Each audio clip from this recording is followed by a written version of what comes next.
So this is precalc 128. We're going to talk about coordinate geometry, basically graphs. Guys, remember that our coordinate plane is the, whoops, wrong color, okay, is our xy plane. It's made up of the x-axis, the y-axis, and has ordered pairs, which makes up our quadrants as well. All of this whole slide talks about coordinate plane. Yeah. We should know that if we're talking about the x-axis, which one is that? Horizontal. The horizontal one. The horizontal one. And then the y-axis is the vertical one. And so know that when we say it's crossing the x-axis or crossing the y-axis, that will have certain things. And ordered pairs obviously are points of what? X, Y. Make sure you know it's X, Y. We're not in Algebra 1 anymore, so we should not make the rookie mistake of graphing the Y first, then the Y, or the X, I meant. So be careful with that. Actually, I was helping someone yesterday with a graph for, I think, their chemistry stuff, and instead of making a point in the middle, of a graph here, they put a point here, and then they put a point there, and they were trying to figure out why the graph did not look right, because this wasn't here. They put the graph, the X and the Y, on the axes. And they had several of them. So it wasn't like, they had stuff all here. And they're like, I don't see any kind of graph going on. They were trying to connect those somehow. They're like this. And I was like, you didn't graph your points right. So hopefully we're past the point. We should all know how to graph a point. Okay? And we know the quadrants as in 1, 2, 3, 4. So if I say, hey guys, the graph is located in quadrant 2, you're like, oh, it's there. This picture here, you can see some things. It labels the y-axis, the x-axis. It labels a point, 3, 5, I think it is. So it goes 3 to the right and up 5. We should know how to plot a point.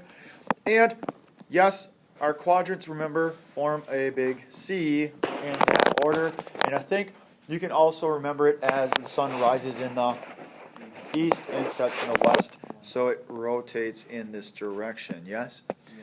So those are all things we should know.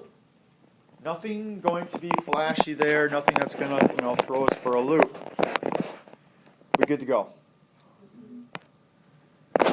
Something that we probably haven't done much of is graphing the inequalities. I know we've done this before, but it's a little bit different setup.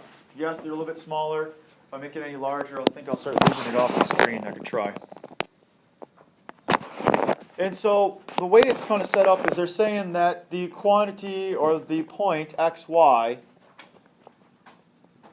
such that the x's are greater than or equal to 0. We've graphed inequalities in this class on a number line. That was perfectly fine. If I had a number line, I can say, oh, here's 0. It's included, yes, and I shade to the right. Everybody would be okay with that if this is a number line. But unfortunately, we're talking about an xy pair, an ordered pair. So therefore, it's not just a single one-dimensional line. It actually has 2 dimensions to it. So now we have to not just worry about what the x values can be. We have to worry about the y values. But the only limitation we have is it says that x has to be greater than or equal to 0. So can y be 5? Can y be a -2? Can y be infinity? Yeah, it goes on forever in both directions. So how do I show that? Because it's not just one value, it's not just one point. Just like if it was on a number line, it's just not a 5 or 6. But I think everybody would agree that this point right here, no matter what it is included, yes? Would this point over here be included? Why not? Because x is less than 0. So that's not included, so we won't even deal with that.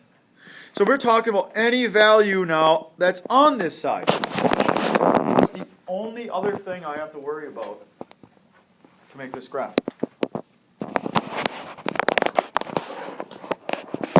And it happens right here.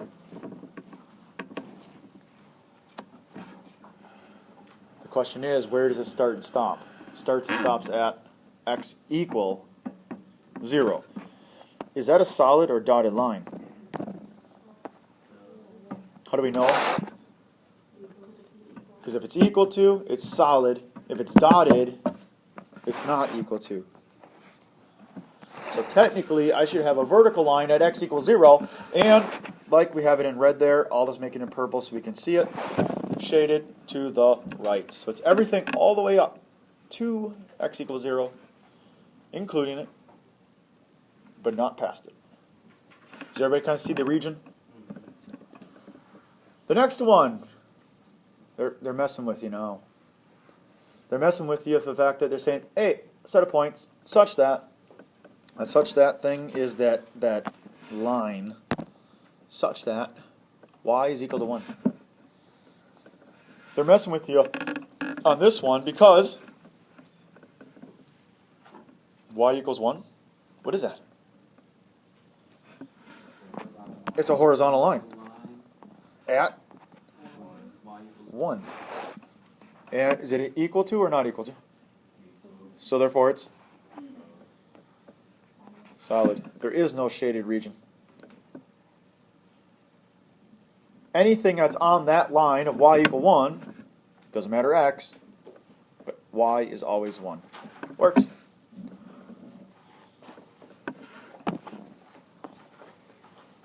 Next one. All set of points such that the absolute value of y is less than 1. I don't like something about that. The absolute value. Get rid of it. So, if we just get rid of it, it's this. Is that the whole thing? No. Yeah, we also have to have negative 1 in there, which means it also is bigger than negative 1. The less than 1 turns into a compound here, right? Where it's all from one to the next. So, when I go to graph this, y value from 1 to negative 1, are they included? So therefore, it's a dotted line up here, dotted line down there. Where do I shade? In between. So it's only values in that zone, right? It's a region. Any of those things inside will work. Now there's one last one that it's not on the outline, is what happens when they give you something like this. With the x, y in front. But how do I graph a line? Y equals 1, x equals 1. Those are too bad. They're horizontal, vertical. But what happens when it's not just flat across or straight up and down? Is it really any different? Where does this graph start? At 0, 1, because there's a y-intercept. That's in slope-intercept form. What's my slope? Up 2 and over 1. Up 2 and over 1. Solid or dotted? It's a solid. Hopefully everybody's able to still do this. The question though is that the only answers? Or just that line? No, it's a whole shaded region. I'm either on the left side of that line or the right side, top side, bottom side. Matters how you're looking at it. How do I know what side? Pick a point and check. What point do I want to check? 0, 0, because 0, 0 makes things go away. Is 0 less than or equal to 2 times 0 plus 1 true? Or 0 greater than or equal to 1? No. So if 0, 0 doesn't work, will any point on this side work? No. So I have to shade top side or the left side. If it's not heads, it's tails. That's one way to look at it, okay? Any questions? Pretty straightforward still. So, next thing that's up is the distance formula. We all have seen the distance formula. They have it set up slightly different in the beginning, saying the distance between A and B, so they use D with parentheses AB. That means the distance from A to B. Now, they do have it listed up here that A1 is x1, y1, B is x2, y2. I may have put the A1 and B2 on there, I don't know why. But that's basically telling us which points to use in here. Does it technically matter which one's point 1 and which one's point 2? No, it really does not matter. So therefore, you can choose whatever one you want. I highly suggest that you write, or at least state, I'm going to call this one point 1 and this one point 2, because you don't want to mix them up. Yeah, here it doesn't matter if I mix them up as long as I got the x's with the x's, the y's, because I'm going to square. But when you're talking about midpoint, or midpoint I guess doesn't really matter either, slope would be a big one, where you're going to have to start putting a lot of these things together. You're not going to want to mix those up. So, the example we got here is which of the points, P or Q, is closer to the point A. So, in other words, you have to use the distance formula twice. So, just for fun, because A is going to be staying consistent, I'm going to call that point 2. Is that okay? So that means this is a point 1 and that's a point 1. Separate occasions. So let's set her up. X2 is 5 minus 1 squared plus 3 minus a negative 2. Be careful on that one. And the next one would be 5 minus 8 squared plus 3 minus 9 squared. And let us figure out which one of these is better for us. Yeah, I'm going to show all the work. 5 minus 4, 5 minus 1, sorry, squared plus, negative, subtract a negative, you are adding, so it's 5 squared. Moving below, 5 minus 3, or 5 minus 8, negative 3, and negative 6 squared, 4 squared, 16 plus, I'll just finish this one out to say square root of 41. Squaring a negative makes it positive both sides, which ends up being the square root of 45. Guys, I'm not even going to simplify them. I'm not even going to try to give me a decimal approximation, because the question is just asking which one's closer. So, in other words, which one has a smaller distance? Square root of 41. Is that answering the question? No. To answer the question, you need to say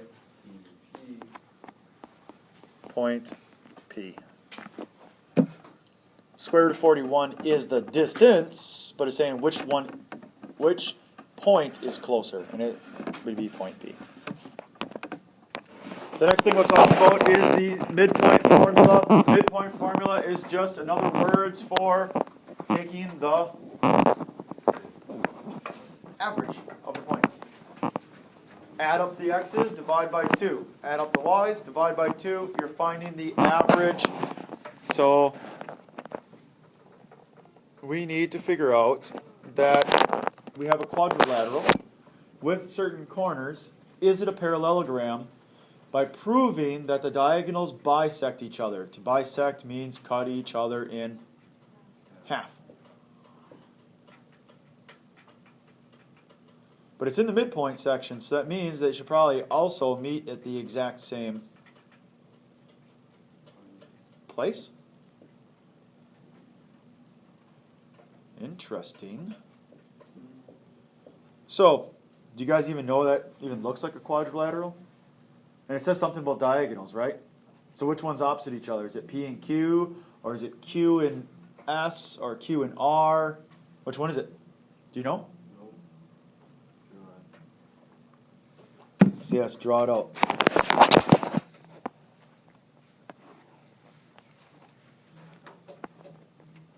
Actually, I don't think anything's really in the negatives.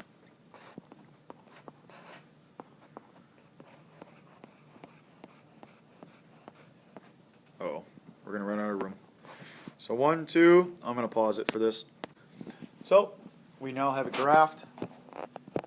Obviously, we know our diagonals will go from where to where?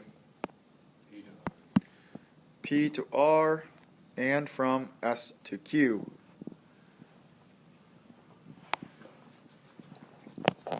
So the midpoints should actually, if they cut them in half, should end up right there, the same exact point. So if I do the midpoint between P and R and S and Q, I should get the same point, yeah? Okay. So P and R, and then Q and S. 1 plus 5 over 2, comma, 2 plus 9 over 2 will equal what? 1 plus 5 divided by 2. 2 plus 9 divided by 2.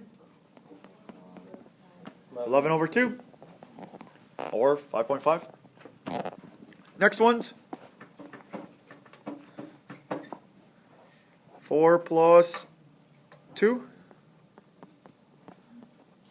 over 2, comma, 4 plus 7 over 2, and so therefore it is a parallelogram. You guys remember all of those definitions and rules, like definition of a square or a rectangle, which then also leads to quadrilateral and all of those things?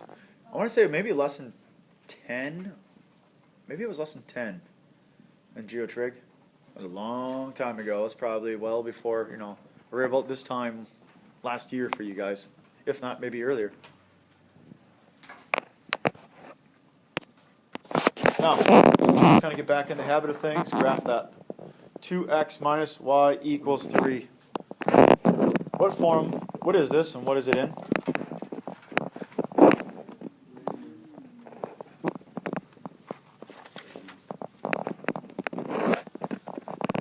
It's a line.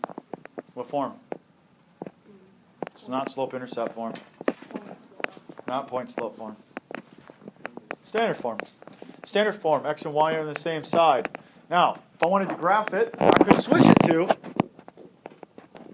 slope-intercept form, and I think a lot of us would be happy with that. Switching the 3 and the y's around, right? So you get y equals 2x minus 3. I think everybody would be okay with that. So when I go to graph it, I mean, granted, we just graphed another line. 1, 2, 3. So your y-intercept's at -3, and I have to move slope of 2. So up 2 over 1, up 2 over 1, connect it, happy. Yes? Yeah. What if I said I didn't want to do that?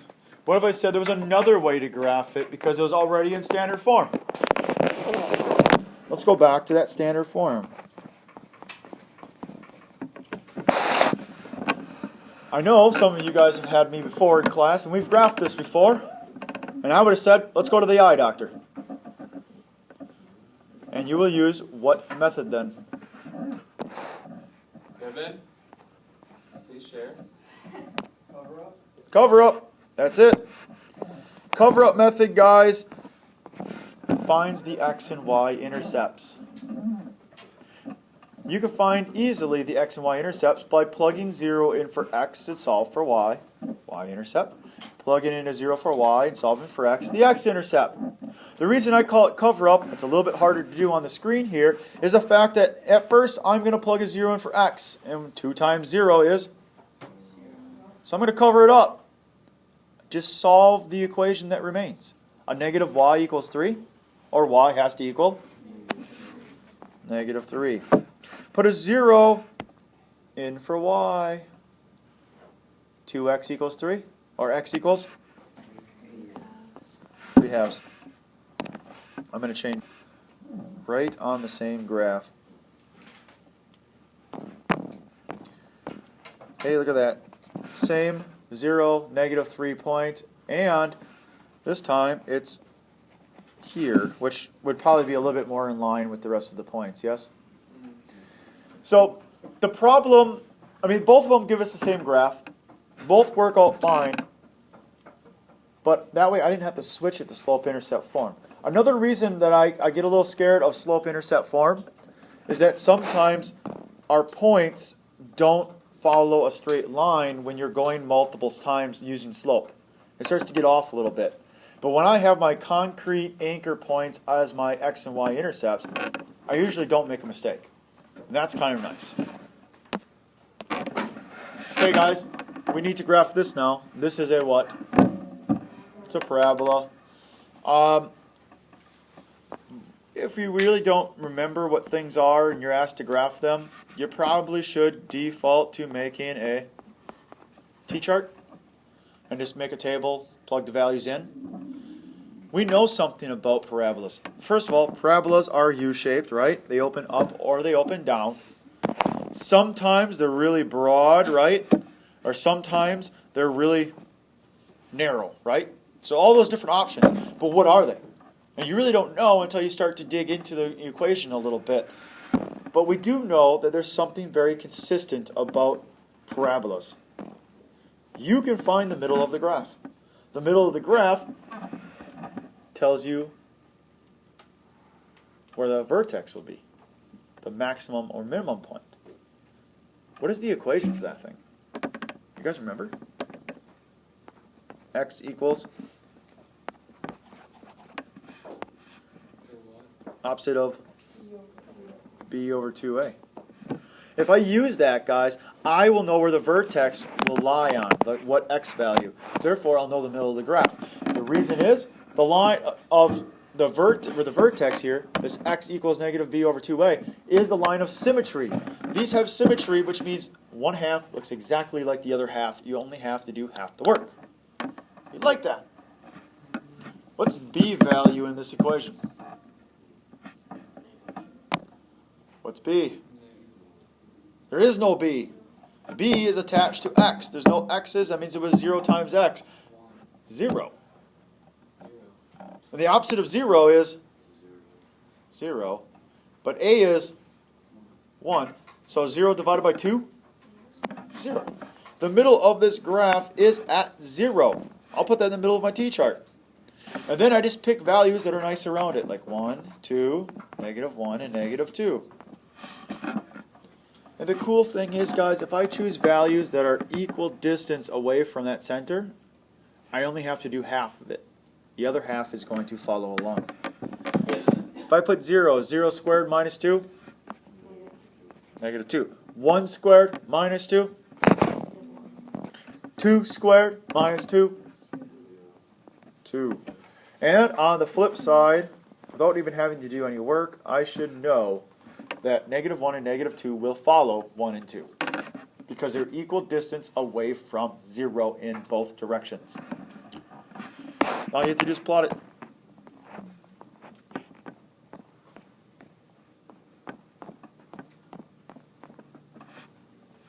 Zero, negative 2, negative 1, and 2, 2, 2, 2. And I'm closer to my points this hour than the last one. There's your graph. Hey, wait a minute. Isn't that just a y equals x squared graphed translated to down? Yes, we got to remember back into that stuff about all translating, left, right, up, down, vertically stretching, vertical shrinking, reflecting, about the x-axis. All of those things come into play. And the last one we're going to talk about today is the absolute value of x. Absolute values are not U-shaped, they are a V-shape. They come to a point. So make sure you know that. They do follow a lot with parabolas, as in a lot of things can happen. I'm going to default on this one to my Fab 5 again. -2, -1, 0, 1, and 2. And I'm just going to plug the values in. Because when I put 0 in, I get absolute value of 0. 0. Absolute value of 1. Absolute value of 2. Absolute value of -1. -2. Thank you. Not here today. So, we go to graph these.